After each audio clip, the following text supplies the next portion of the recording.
Assalamualaikum warahmatullahi wabarakatuh. Wah, Kami dari kelompok IE Makro akan melaksanakan tugas kelompok tentang kebijakan fiskal dan moneter. Sebelumnya perkenalkan, nama saya Akmal Tarji Rukmana. dan saya Asep Bagas Patria Akbar. Langsung saja ke materi. Untuk materi awal, kebijakan fiskal yang akan dijelaskan oleh saya. Kebijakan fiskal adalah kebijakan yang mengatur belanja dan pajak negara yang berdampak pada kondisi ekonomi secara makro. Ekonomi makro yang dimaksud misalnya agregat permintaan pasar, jumlah tenaga kerja dan pengangguran, pertumbuhan ekonomi dan inflasi. Lanjut, tujuan kebijakan fiskal. Yang pertama, meningkatkan pertumbuhan ekonomi.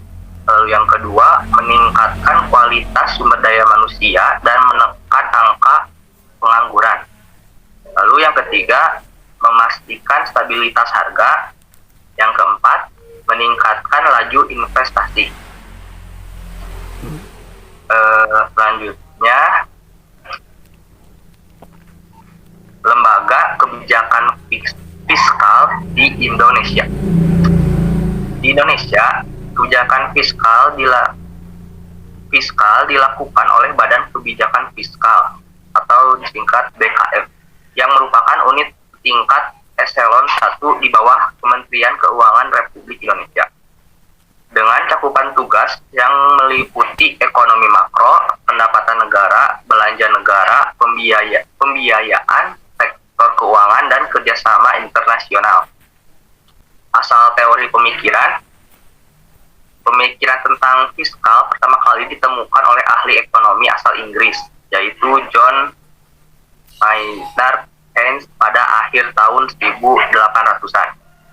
Beliau meyakini bahwa pemerintah berperan terhadap perkembangan ekonomi suatu negara, terutama dalam ekspansi dan kontraksi pada siklus bisnis. Yang dari saya, untuk materi selanjutnya tentang kebijakan moneter akan dijelaskan oleh teman saya, yaitu Bagas. Kebijakan moneter. Pengertian kebijakan moneter.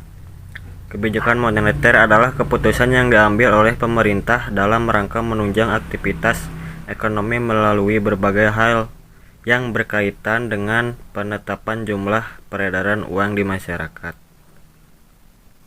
Tujuan utama kebijakan moneter adalah menjaga kestabilan ketersediaan uang suatu negara, karena persediaan uang negara mempengaruhi berbagai aktivitas ekonomi seperti inflasi, suku bunga, bank, dan sebagainya. Tujuan kebijakan moneter menjamin stabilitas ekonomi. Pertumbuhan ekonomi suatu negara harus berjalan dengan terkontrol dan berkelanjutan. Hal ini dapat diwujudkan melalui keseimbangan arus barang atau jasa dengan peredaran uang. Oleh karena itu, tujuan kebijakan moneter adalah menjaga stabilitas ekonomi melalui pengaturan dan penetapan terkait peredaran uang di masyarakat. Pengendalian inflasi. Agar inflasi dapat ditekan, maka Bank Indonesia menetapkan kebijakan bertujuan mengurangi uang yang beredar di masyarakat dan menjaga ketersediaan uang di bank, sehingga salah satu tujuan kebijakan moneter adalah mengendalikan inflasi. Meningkatkan lapangan pekerjaan. Tujuan kebijakan moneter Bank Indonesia berikutnya yaitu meningkatkan lapangan pekerjaan. Kesetabilan peredaran uang membuat aktivitas produksi meningkat.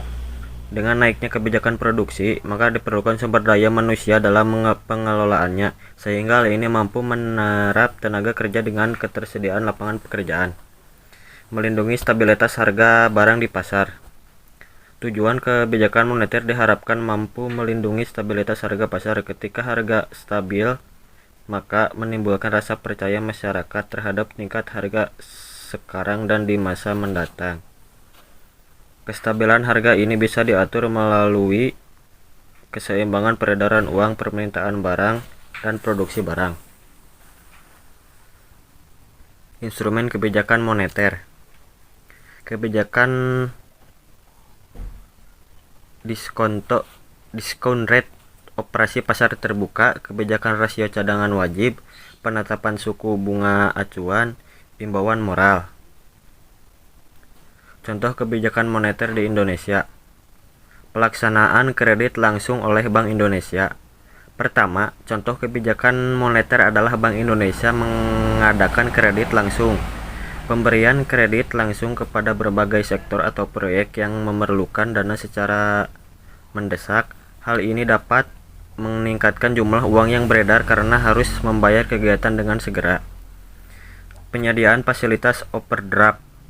Saat Bank Indonesia membantu bank umum yang mengalami kesulitan likuiditas jangka pendek, maka hal ini termasuk contoh kebijakan moneter di Indonesia.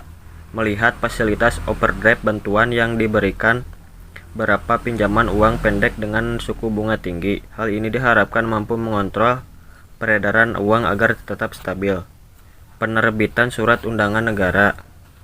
Selanjutnya, contoh kebijakan moneter adalah menerbitkan surat utang negara. Dalam hal ini, pemerintah berusaha menghimpun dana dari masyarakat agar uang yang beredar di masyarakat mengalami penurunan. Program intervensi rupiah. Program intervensi rupiah merupakan contoh kebijakan moneter di Indonesia yang dilakukan oleh Bank Indonesia dengan cara proses pinjam meminjam dana secara langsung di pasar uang antar bank dalam periode 7 hari. Hal ini dilakukan sebagai upaya mendukung instrumen kegiatan operasi pasar terbuka. Sekian. Dicukupkan sekian dari kelompok kami. Mohon maaf apabila banyak salah. Wassalamualaikum warahmatullahi wabarakatuh.